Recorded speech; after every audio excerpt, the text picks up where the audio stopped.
നമ്മുടെ സണ്ണി കബിക്കാട് എന്ന് പറയുന്ന ഒരു വ്യക്തി. അദ്ദേഹം ഇപ്പോൾ ഒരു പ്രസ്താവന കൊണ്ടുവന്നു. പ്രസ്താവന എന്ന് വെച്ചാൽ അദ്ദേഹം ഒരു വേദിയിൽ സംസാരിച്ചതാണ്, പബ്ലിക്കിൻ്റെ മുന്നിൽ. ഏതെങ്കിലും ഒരു സ്ഥലത്ത് വെച്ച് പറഞ്ഞാൽ, ഒരു രഹസ്യമായ ഒരു സ്ഥലത്ത് 2-3 ആൾക്കാർ ഇരുന്ന് സംസാരിച്ചതല്ല. അതുമാത്രമല്ല, ഏതെങ്കിലും ഒരു ഹാളിൻ്റെ ഉള്ളിൽ പറഞ്ഞല്ല, മൈക്ക് കെട്ടി എല്ലാവരും കേൾക്കത്തക്ക വിധത്തിൽ ഉച്ചത്തിൽ അദ്ദേഹം പറഞ്ഞൊരു കാര്യമാണ്. ഒരു പെൺകുട്ടിക്ക് ഏതോ തരത്തിൽ മാനസികമായിട്ടുള്ളൊരു വിഷമം അധികൃതരിൽ നിന്നുണ്ടായി. ആ അധികൃതരിൽ നിന്നുണ്ടായ സമയത്ത് അതിനൊരു പ്രതിഷേധ പരിപാടി സംഘടിപ്പിക്കുന്നു. ആ പ്രതിഷേധ പരിപാടിയിലാണ് ഇദ്ദേഹം വന്നിട്ട് ഹിന്ദുവിൻ്റെ ആരാധനാലയത്തെയും ഹിന്ദുവിൻ്റെ ആരാധന ദൈവങ്ങളെയും വളരെ നീചമായ രീതിയിൽ മോശമായി ചിത്രീകരിച്ചിട്ടുള്ളത്. യഥാർത്ഥത്തിൽ ഇവിടുത്തെ ശാന്തിയും സമാധാനം തകർക്കുക എന്നുള്ള ഒരൊറ്റ ഉദ്ദേശം മാത്രമേ അദ്ദേഹത്തിനുണ്ടായിരുന്നുള്ളൂ. ഇപ്പോൾ യഥാർത്ഥ നമുക്ക് നോക്കിക്കഴിഞ്ഞാൽ ഇവിടെ ക്രിസ്ത്യൻ വിഭാഗവും ഹിന്ദു വിഭാഗവും തമ്മിൽ ഒരു തരത്തിലുള്ള പ്രശ്നവും ഇല്ലാത്തതാണ്. അപ്പോൾ ഇവിടെ എന്തെങ്കിലും തരത്തിലുള്ള പ്രശ്നം ഉണ്ടാക്കി കഴിഞ്ഞാൽ അതിലെന്തോ ഒരു നേട്ടം ഇദ്ദേഹം കാണുന്നുണ്ടാവണം, അല്ലാതെ ഒരിക്കലും ഇങ്ങനെ പറയില്ല. നിരവധി പാസ്റ്റർമാർ ഇവിടെയുണ്ട്. പാസ്റ്റർമാരുണ്ടായാലും അവരവരുടെ പൊതുയോഗങ്ങൾ അവരുടേതായ ഉള്ളിൻ്റെ ഉള്ളിൽ നിന്നിട്ട് എന്തെങ്കിലും പറയുന്ന ആൾക്കാരായിരിക്കും ബഹുഭൂരിപക്ഷവും. അപൂർവം ചെറിയ ആൾക്കാർ പറയാറുണ്ട്, ഇദ്ദേഹം പാസ്റ്ററാണോ എന്ന് എനിക്കറിയില്ല, ഇയാൾ വലിയ ആക്ടിവിറ്റി ആണെന്ന് പറയുന്നത്. അപ്പോൾ അങ്ങനെയുള്ള ഈ ഒരു വ്യക്തിയെ ഇദ്ദേഹം പറഞ്ഞ കാര്യം വളരെ ഗൗരവത്തിലെടുക്കേണ്ടതാണ്. അത് എന്നെപ്പോലെയുള്ള, കാരണം ഞാനൊക്കെ ഒരു ശബരിമല വിശ്വാസിയാണ്. ആ ശബരിമലയെയും അവിടുത്തെ അയ്യപ്പസ്വാമിയെയും അവിടുത്തെ മാളികപ്പുറത്തമ്മയെയുമാണ് ഇദ്ദേഹം മോശമായി ചിത്രീകരിച്ചിട്ടുള്ളത്. അപ്പോൾ എന്നെപ്പോലെയുള്ള ഒരു ആ ക്ഷേത്രവുമായി ബന്ധപ്പെട്ട് വിശ്വസിക്കുന്ന ഒരാൾക്ക് ഇത് വല്ലാത്തൊരു വിഷമം ഉണ്ടാക്കുന്ന ഒരു കാര്യമാണ്. അതുകൊണ്ട് തന്നെ ആദ്യം നമുക്ക് അദ്ദേഹം പറഞ്ഞത് എന്താണെന്ന് നമുക്ക് കേൾക്കാം. അത് കേൾക്കുമ്പോൾ നിങ്ങൾക്ക് മനസ്സിലാവും ഇദ്ദേഹം എത്ര നീചമായിട്ടാണ് സംസാരിക്കുന്നത്. ഈ നീചമായ സംസാരം ഞാൻ അല്ലെങ്കിൽ എന്നെ പോലുള്ള ഒരാൾ ക്രിസ്തു മതത്തെക്കുറിച്ചോ ക്രിസ്തുവിൻ്റെ ആരാധ്യനായിട്ടുള്ള ക്രിസ്തുവിനെ കുറിച്ചോ അല്ലെങ്കിൽ അവരുടെ ആ ഏതെങ്കിലും ഒരു ദൈവസങ്കല്പങ്ങളെ കുറിച്ചാണോ ഞാൻ പറഞ്ഞതെങ്കിൽ എത്ര വിശ്വാസികളായ ആൾക്കാർക്ക് അത് വിഷമമുണ്ടാക്കും. ചിലപ്പോൾ അതിൽ വികാരം കൊള്ളുന്ന ആൾക്കാർ എന്നെ കണ്ടു കഴിഞ്ഞാൽ കൈകാര്യം പോലും ചെയ്തു പോകും. കാരണം അവരത്ര കണ്ട് അവരുടെ ആ ആരാധനമൂർത്തിയെ, യേശു ക്രിസ്തു ആവട്ടെ കർത്താവട്ടെ ആരാവട്ടെ, അവരത്ര കണ്ടും അതിൽ അടിയുറച്ച് വിശ്വസിക്കുന്ന ആൾക്കാരാണ്.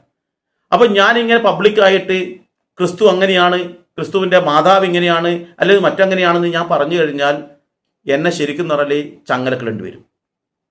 അങ്ങനെ പറയാൻ പാടില്ലാത്തതാണ്. അത് അവരുടെ മതവിശ്വാസത്തെ ഞാൻ ഹനിക്കാൻ പാടില്ലാത്തതാണ്. അത് ഇവിടുത്തെ നിയമം കൂടിയാണ്. അപ്പോൾ അത്തരത്തിൽ ഇദ്ദേഹം പറഞ്ഞ വാക്കുകളിലേക്ക് നമുക്ക് ആദ്യം അങ്ങോട്ട് പോവാം, എന്നിട്ടാകുമ്പോൾ നമുക്ക് തുടർന്ന് സംസാരിക്കാം. ശബരിമല അയ്യപ്പനെ അവഹേളിച്ച് ആക്ടിവിസ്റ്റ് സണ്ണി കബിക്കാട്. മാളികപ്പുറത്ത് അമ്മയെ നേരിൽ കണ്ടാൽ അയ്യപ്പൻ ബലാത്സംഗ വീരനാകുമെന്നും അതുകൊണ്ടാണ് അയ്യപ്പന് പിന്നിലായി മാളികപ്പുറത്തമ്മ ഇരിക്കുന്നതെന്നുമായിരുന്നു സണ്ണി കബിക്കാടിന്റെ വാക്കുകൾ. തമ്മിൽ കണ്ടാൽ അയ്യപ്പന്റെ നൈഷ്ഠിക ബ്രഹ്മചര്യം തകരുകയും ബലാത്സംഗ വീരനാവുകയും ചെയ്യും. വിചിത്രമായ ആചാരങ്ങളെന്ന് പറഞ്ഞ് പരിഹസിച്ചുകൊണ്ടാണ് സണ്ണി കബിക്കാടിന്റെ പരാമർശം. തിരൂർ തുഞ്ചത്തെഴുത്തച്ഛൻ മലയാളം സർവകലാശാലയ്ക്ക് മുന്നിൽ നടന്ന പ്രതിഷേധ യോഗത്തിലായിരുന്നു വിവാദ പരാമർശം. സംഭവത്തിൽ വലിയ പ്രതിഷേധമാണ് ഉയരുന്നത്.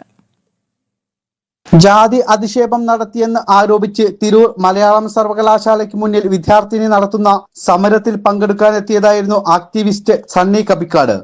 പ്രതിഷേധ പരിപാടിക്കിടെയായിരുന്നു അദ്ദേഹത്തിന്റെ വിവാദ പരാമർശം. പ്രസംഗത്തിനിടെ അയ്യപ്പസ്വാമിയെ അവഹേളിക്കുകയായിരുന്നു സണ്ണി കബിക്കാട്. മാളികപ്പുറത്തമ്മ ഇടത് സൈഡിൽ പുറകിലായിരിക്കുന്നത്, ഈ പുള്ളി ഫ്രണ്ടിലേക്ക് നോക്കിയായിരിക്കും. കണ്ടുപോയാൽ അന്നേരെ പുള്ളിയുടെ നൈഷ്ഠിക ബ്രഹ്മചര്യം തകർന്നു പോവുകയും പുള്ളി അക്ഷരാർത്ഥത്തിൽ ഒരു ബലാത്സംഗ വീരനായി മാറുകയും ചെയ്യുന്നതാണ് ഈ പറയണ കാര്യം. ഇത്രയും ബോധക്കേടുള്ള മനുഷ്യർക്ക് ഒരു അമ്പലമൊക്കെ പണിത് കൊടുത്താൽ കാശ് വീഴും. ഇത്രയേ ഉള്ളന്നേ, ബോധക്കേടാണത്. അപ്പൊ അതുകൊണ്ട് ജേനിയിൽ ഒരു അമ്പലം പണിയാനുള്ള ഏർപ്പാട് ചെയ്യും. ശബരിമലയിൽ മാളികപ്പുറത്തമ്മയെ അയ്യപ്പസ്വാമിയുടെ വിഗ്രഹത്തിന് പുറകിൽ പ്രതിഷ്ഠിച്ചതിന് കാരണം അയ്യപ്പസ്വാമി ബലാത്സംഗ വീരൻ ആയതുകൊണ്ടാണെന്നായിരുന്നു അവഹേളനം. അദ്ദേഹം പറയുന്നത് കേട്ടല്ലോ, മഹാശക്തിയായിട്ടുള്ള അയ്യപ്പൻ അവിടെയുണ്ട്, അതുപോലെ മഹാശക്തിയായിട്ടുള്ള മാളികപ്പുറത്തമ്മ അവിടെയുണ്ട്. മാളികപ്പുറത്തമ്മ പുറകിലാണ് ഇരിക്കുന്നത്. അയ്യപ്പൻ ഏതെങ്കിലും നിമിഷത്തിൽ ഈ മാളികപ്പുറത്തമ്മയെ കണ്ടുപോയാൽ അത് പ്രശ്നമാണ്. അദ്ദേഹം ഒരു ബലാത്സംഗ വീരനായി തീരും എന്നാണ് ഇവിടെ പറയുന്നത്. ഇദ്ദേഹം ഇതിനു മുമ്പും ഇത്തരത്തിൽ ചില കാര്യങ്ങളുമായി വന്നിട്ടുണ്ടായിരുന്നു. അന്ന് ഇദ്ദേഹത്തിന് മരുന്ന് കൊടുക്കാൻ ഇവിടുത്തെ നാണംകെട്ട ഭരണകൂടത്തിന് കഴിയാത്തത് കൊണ്ട് ഇങ്ങനെ പബ്ലിക്കായിട്ട് ഒരു മതത്തിൻ്റെ ആരാധനമൂർത്തിയെയും ദേവതാ സങ്കല്പങ്ങളെയും പരിഹസിക്കുന്ന ഇത്തരം വിചിത്ര ജീവികൾക്ക് ഒരു മറുപടി കൊടുക്കാൻ അന്നത്തെ ഭരണകൂടത്തിന് കഴിയാത്ത, നട്ടലില്ലാത്ത ഭരണകൂടം ആയതുകൊണ്ട് ഇത് കഴിഞ്ഞിട്ടില്ല എന്ന് വേണം പറയാൻ. ഇപ്പോൾ ഈ ഭരണകൂടം എന്താണ് ചെയ്തതെന്ന് അറിയില്ല. അപ്പോൾ ഇത്തരത്തിൽ അന്ന് ചെയ്യാത്തതുകൊണ്ടാണ് ഇദ്ദേഹം വീണ്ടും ഇവിടെ ഈ തരത്തിൽ ഒരു കാര്യം പറയുന്നത്. അദ്ദേഹം മുമ്പ് പറഞ്ഞു വെച്ചാൽ സീതയ്ക്ക് പോലും വേണ്ടാത്ത രാമനെ നമ്മൾ എന്തിനാണ് ചുമക്കുന്നതെന്ന് ചോദിച്ചിട്ടുണ്ടായിരുന്നു. ഇദ്ദേഹത്തിനോട് രാമനെ ചുമക്കാനൊന്നും പറ്റില്ല. അന്ന് ഞാൻ ഇതേപോലെ തന്നെ ഒരു മറുപടി സോഷ്യൽ മീഡിയയിൽ കൊടുത്തിട്ടുണ്ടായിരുന്നു. സീതയ്ക്ക് പോലും വേണ്ടാത്ത രാമന്, സീതയ്ക്ക് വേണ്ട എന്ന് ഇദ്ദേഹത്തിനോട് ആരാ പറഞ്ഞത്? ഇദ്ദേഹത്തിന് അച്ഛനോ അമ്മയോ പറഞ്ഞിട്ടാണോ ഇദ്ദേഹം അറിയുന്നത്? ഏത് പുരാണത്തിലാണ് പറഞ്ഞത് സീതയ്ക്ക് പോലും വേണ്ടാത്ത രാമനെ എന്ന് പറഞ്ഞത്? അതിനുശേഷം ഇതാ വീണ്ടും അദ്ദേഹം ഒരു വിവാദവുമായി വന്നിരിക്കുക. കാരണം വെച്ചാൽ എങ്ങനെയെങ്കിലും ജനങ്ങൾക്കിടയിൽ ഞാൻ അറിയപ്പെടണം. അങ്ങനെ ഞാൻ അറിയാതെ ഇങ്ങനെ മൂലക്കിരിക്കുന്ന സമയത്ത് എന്തെങ്കിലും ഒരു വിവാദം ഉണ്ടാക്കിയിട്ട് ജനങ്ങളുടെ ശ്രദ്ധിക്കപ്പെടണം എന്നുള്ള ഒരൊറ്റ കാര്യമാണിത്. ഇതിനേക്കാളും ശ്രദ്ധിക്കപ്പെടാൻ മറ്റ് ചില മാർഗ്ഗങ്ങളുണ്ട്. അത് ഞാൻ ഇവിടെ പറയുന്നില്ല, പറയാൻ പാടില്ലാത്ത കാര്യമായതുകൊണ്ട് ഞാനത് പറയുന്നില്ല. നിങ്ങൾക്ക് ഏത് വേദിയിൽ എന്ത് വേണമെങ്കിൽ വിളിച്ചു പറയാം. പക്ഷെ ഞങ്ങൾക്ക് ഞങ്ങളുടെ സംസ്കാരം അതിന് അനുവദിക്കില്ല. അപ്പോൾ ഇവിടെ വേറൊരു കാര്യം ചിന്തിക്കേണ്ട വെച്ചാൽ അദ്ദേഹം പറഞ്ഞിരിക്കുന്നത് മാളികപ്പുറത്തമ്മ പുറകിലാണ്, ഇദ്ദേഹം മുന്നിലാണ്. അപ്പോൾ അതുകൊണ്ട് തന്നെ അവർ തമ്മിൽ കണ്ടുപോയാൽ പ്രശ്നമാണെന്നാണ് പറയുന്നത്. അപ്പോൾ അദ്ദേഹം പറഞ്ഞ വാക്കിൽ തന്നെ അതിൻ്റെ ആ ദുരുദ്ദേശമുണ്ട്. എന്താ? മാളികപ്പുറത്തമ്മ എന്നാണ് ഒരു വാക്കുള്ളത്. ആ അമ്മയെ കാണുമ്പോൾ മകന്റെ പ്രാധാന്യമുള്ള ആ അവിടെയുള്ള ശാസ്താവായിട്ടുള്ള മണികണ്ഠ സ്വാമിയായിട്ടുള്ള അയ്യപ്പനെ ബലാത്സംഗം ചെയ്യാൻ തോന്നും എന്ന് പറഞ്ഞിട്ടുണ്ട്. എന്ന് വെച്ചാൽ സ്വന്തം അമ്മയെ ബലാത്സംഗം ചെയ്യാൻ ഒരു മടിയുമില്ലാത്ത വൃത്തികെട്ട ചിന്തകളുടെ ഉടമകൾക്ക് മാത്രമേ ഇങ്ങനെ പറയാൻ പറ്റുകയുള്ളൂ. ശബരിമലയിലെ സങ്കല്പം തന്നെ മാളികപ്പുറത്ത് അമ്മ എന്നുള്ളതാണ്. എന്ന് വെച്ചാൽ അവിടെയുള്ള ആ മണികണ്ഠ സ്വാമിയുടെ ചൈതന്യത്തിന്റെ അമ്മയുടെ സ്ഥാനമാണ് അവിടെയുള്ളത്. മാളികപ്പുറത്തമ്മയും മണികണ്ഠനും തമ്മിലുള്ള ബന്ധം തന്നെ കൃത്യമായിട്ട് നമ്മുടെ പുണ്യപുരാണങ്ങളിൽ പറയുന്നുണ്ട്. നിരവധി കഥകളിലൂടെ നമുക്കിത് പറഞ്ഞു തന്നിട്ടുണ്ട്. അതിൽ ഈ മണികണ്ഠൻ എന്ന് പറയുന്നത് കേവലം 12 വയസ്സുള്ള ഒരു ബാലകനാണ്. ആ 12 വയസ്സുള്ള ബാലകനായ മണികണ്ഠൻ മഹിഷിയെ നിഗ്രഹിച്ചപ്പോൾ ആ മഹിഷിയിൽ നിന്നും ഉയർന്നു വന്ന പൂർവജന്മത്തിലെ രൂപമായിട്ടുള്ള ലീലയെ കാണുന്നു. ലീല ഈ മണികണ്ഠനെ കണ്ടപ്പോൾ തന്നെ ആ മണികണ്ഠ സ്വാമിയുടെ പാദങ്ങളിലേക്ക് നമസ്കരിച്ചു. കാരണം ലീലയുടെയും ദത്തന്റെയും കഥ വളരെ മനോഹരമായിട്ട് നമ്മുടെ പുണ്യപുരാണ ഗ്രന്ഥങ്ങളിലുണ്ട്. ആ ലീല വിവാഹിതയാണ്, ദത്തനാണ് ഭർത്താവ്, ഇതൊക്കെ നമ്മുടെ പുരാണങ്ങളിലുണ്ട്. അപ്പോൾ ആ അമ്മയായിട്ടുള്ള ലീലയെ കണ്ടപ്പോൾ മണികണ്ഠൻ സ്വാമി ആ ലീലയെ തിരിച്ചങ്ങോട്ട് നമസ്കരിക്കുന്നു. എന്നതിന് ശേഷം ലീലയാകുന്ന ആ സ്ത്രീ മണികണ്ഠനോട് പറയുന്നൊരു കാര്യമുണ്ട്. എൻ്റെ ജീവിത കാലഘട്ടത്തിൽ ലക്ഷ്യബോധമില്ലാത്ത പല കർമ്മങ്ങളും ചെയ്ത് ഞാൻ എൻ്റെ കർമ്മം പൂർത്തിയാക്കാത്ത വിധത്തിൽ ഞാൻ ഇങ്ങനെ ഒരു ദുഷ്ടജന്മത്തിന് പെട്ടുപോയി. അതുകൊണ്ട് തന്നെ ഇനിയുള്ള ശിഷ്ടകാലം സജ്ജന സേവ ചെയ്ത് എല്ലാവർക്കും നന്മകൾ വരുത്തിക്കൊണ്ട് മുന്നോട്ട് പോകണമെന്നാണ് ആഗ്രഹിക്കുന്നത്. ഈ അവസരത്തിൽ മണികണ്ഠ സ്വാമി പറയുന്നൊരു വാക്കുണ്ട്. അതെന്താണ്? അമ്മേ, അങ്ങയുടെ ഇഷ്ടപ്രകാരം ഇനിയുള്ള കാലം സജ്ജനങ്ങളെ സേവിച്ചുകൊണ്ട് അങ്ങേക്ക് മുന്നോട്ട് പോകാം. ഏതാനും നാളുകൾക്ക് ശേഷം ശബരിമലയിൽ എനിക്ക് വേണ്ടി ഒരു ആലയം പണിയുന്നുണ്ട്. ആ ആലയം പണിയുന്നതിൻ്റെ അടുത്തായിട്ട് അമ്മ ലോകർക്ക് മുഴുവൻ തന്നെ മംഗളങ്ങൾ കൊടുത്തുകൊണ്ട് എല്ലാവരെയും അനുഗ്രഹിച്ചുകൊണ്ട് ആ പുണ്യഭൂമിയിൽ വന്ന് വിളയാടണം.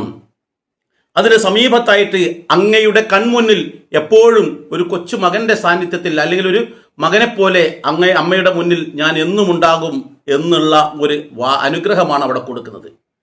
അതിൻ്റെ അടിസ്ഥാനത്തിലാണ് അമ്മയുടെ സങ്കല്പമുള്ള മാളികപ്പുറത്ത് അമ്മ എന്നാണ് വിളിക്കുന്നത്. സഹോദരി എന്നോ കാമുകിയോ എന്നല്ല വിളിക്കുന്നത്. ആ അമ്മയുടെ സങ്കല്പത്തിൽ മാളികപ്പുറത്തമ്മ അവിടെ വിലസുമ്പോൾ അവരുടെ മുന്നിൽ അവരുടെ മകനായി സങ്കല്പിച്ചുകൊണ്ടുള്ള സാക്ഷാൽ ശ്രീ ധർമ്മശാസ്താവായിട്ട് മണികണ്ഠൻ അവിടെ വിളയാടുന്നു എന്ന് വേണം നമ്മൾ മനസ്സിലാക്കാൻ. അങ്ങനെയാണ് നമ്മുടെ കഥകളിലെല്ലാം ഉള്ളത്. അപ്പോൾ അത് വളച്ചൊടിച്ച് വികൃതമാക്കിയിട്ടാണ് ഇത്തരത്തിലുള്ള ആൾക്കാർ പറയുന്നത്. അപ്പോൾ അവിടെ നിന്നും അല്പം വ്യതിചലിച്ചുകൊണ്ട് ഇദ്ദേഹത്തിന് കിട്ടിയ ഈ കാര്യം എവിടെ നിന്ന് കിട്ടിയെന്ന് സംശയമുണ്ട്. യഥാർത്ഥത്തിൽ ഇതിനോടൊപ്പം ഇദ്ദേഹത്തിൻ്റെ ചിന്താഗതികളെയും ഇദ്ദേഹത്തിൻ്റെ വിശ്വാസത്തെയും എനിക്ക് പരിഹസിക്കാം. പക്ഷേ അങ്ങനെ ഞാൻ ഇദ്ദേഹം വിശ്വസിക്കുന്ന ബൈബിളിനെയും അദ്ദേഹം വിശ്വസിക്കുന്ന അവരുടെ ആ ഈശ്വര സങ്കല്പങ്ങളെയും പരിഹസിച്ചു കഴിഞ്ഞാൽ മറ്റു നിരവധി വിശ്വാസികളായ ആൾക്കാർക്ക് അത് മുറിവേൽക്കും. അങ്ങനെ ഒരാളെ മുറിവേൽപ്പിക്കുന്ന ഒരു ശീലം നമ്മുടെ സംസ്കാരത്തിൽ ഇല്ലാത്തതുകൊണ്ട് ഞാനത് പറയുന്നില്ല. പക്ഷേ ഒരു അച്ഛന് അല്ലെങ്കിൽ ഒരു അമ്മയ്ക്ക് കൃത്യമായി പിറന്ന ഒരു വ്യക്തിയാണെങ്കിൽ എന്തായാലും അവൻ്റെ ഉള്ളിൽ അല്പമെങ്കിലും സമാജത്തിനോടും സമൂഹത്തിനോടും ഒരു കടപ്പാട് ഉണ്ടാകുമെന്നുള്ളത് കൊണ്ടും ഒരിക്കലും ഒരു വ്യക്തിയും ഇത്തരത്തിൽ പറയില്ല, അങ്ങനെ ജനിച്ചതാണെങ്കിൽ. അപ്പോൾ സ്വന്തം അമ്മയെ കാണുമ്പോൾ, അമ്മയുമായി മുഖാമുഖം കാണുമ്പോൾ ബലാത്സംഗം ചെയ്യാൻ തോന്നുന്ന ഒരു വികൃത ജീവിക്ക് മാത്രമേ മറ്റുള്ളതെല്ലാം അങ്ങനെയാണ് എന്ന് തോന്നുകയുള്ളൂ, യാതൊരു സംശയവുമില്ല. ഇത്തരത്തിൽ ഒരു കാരണവശാൽ പോലും തൻ്റെ ഈ നികൃഷ്ട ജീവിയായ മകന്റെ മുന്നിലേക്ക് ഞാൻ വന്നുപോയി കഴിഞ്ഞാൽ ആ മകൻ എന്നോട് ഇത്തരം വൃത്തികേടുകൾ കാണിക്കുമെന്ന് ചില അമ്മമാര് ഇങ്ങനെ കരുതുന്നുണ്ടാകാം.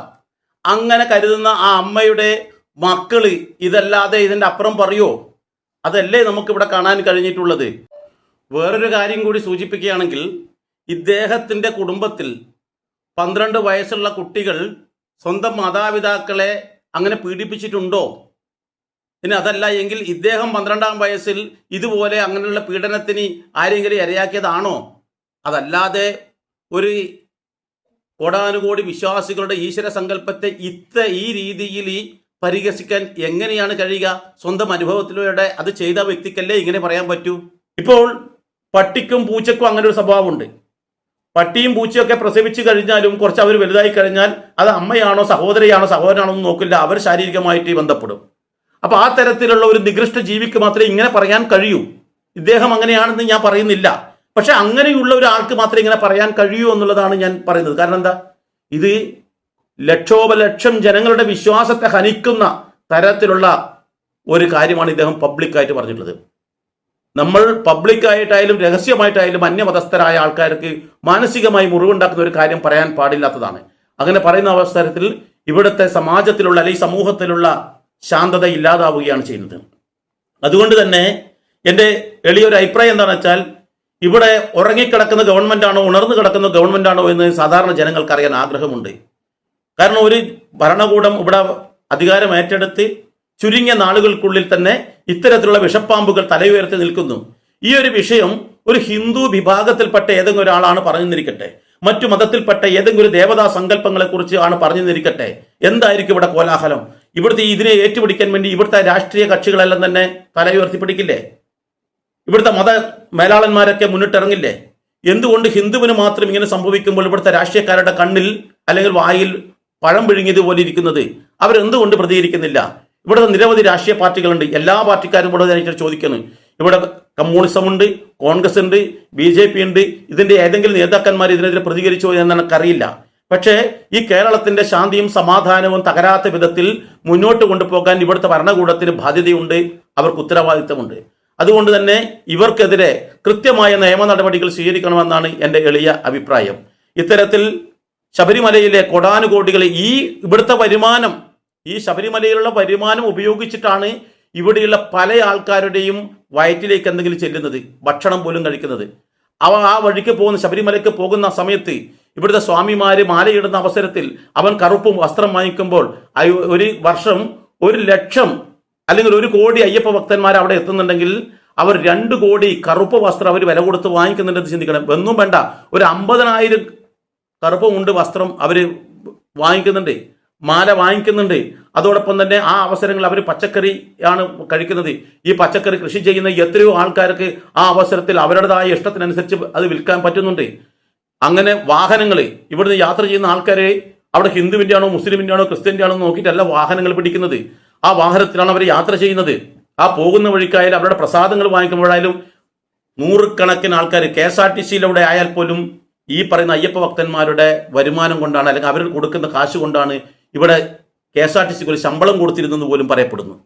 അപ്പോൾ അത്രയും ഈ കേരളത്തിന്റെ ഏറ്റവും വലിയൊരു തീർത്ഥാടന കേന്ദ്രത്തിലെ അവിടുത്തെ ആരാധനമൂർത്തിയെ ഇത്ര നീചമായ രീതിയിൽ പരിഹസിച്ച ഈ സണ്ണിയാണോ തണ്ണിയാണോ എന്നറിയില്ല, എന്തിന്റെ അടിസ്ഥാനത്തിൽ അദ്ദേഹം പറയുന്നറിയില്ല. ഏതായാലും ഇങ്ങനെ തണ്ണി അടിച്ചിട്ട് ഇങ്ങനെ പിച്ചും പേയും വിളിച്ചു പറഞ്ഞ് ഇദ്ദേഹത്തിനെ ഒന്നിക്കൽ ചങ്ങലയ്ക്കിടുക അല്ലെങ്കിൽ നിയമപരമായി ശിക്ഷിക്കുക എന്നുള്ളതാണ് എനിക്ക് പറയാനുള്ളത്. ഏതായാലും വരും ദിവസങ്ങളിൽ അദ്ദേഹം ഇതിനെതിരെ പ്രതികരിച്ചിട്ടില്ല എങ്കിൽ ഇവിടുത്തെ അയ്യപ്പ ഭക്തന്മാർ എല്ലാവരും തന്നെ ഇതിനെതിരെ ശക്തമായ രീതിയിൽ പ്രതികരിക്കും എന്നുള്ളതിൽ യാതൊരു സംശയമില്ല എന്നുകൂടി ഞാൻ ഓർമ്മിപ്പിക്കട്ടെ. എല്ലാവർക്കും നന്ദി, നമസ്കാരം.